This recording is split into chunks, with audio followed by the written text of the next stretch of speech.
sa'yo ay tunay at totoo.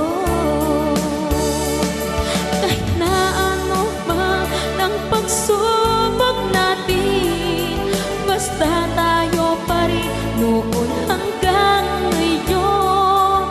Ingatan mo at iingatan ko, hindi ka ipagpapalagay.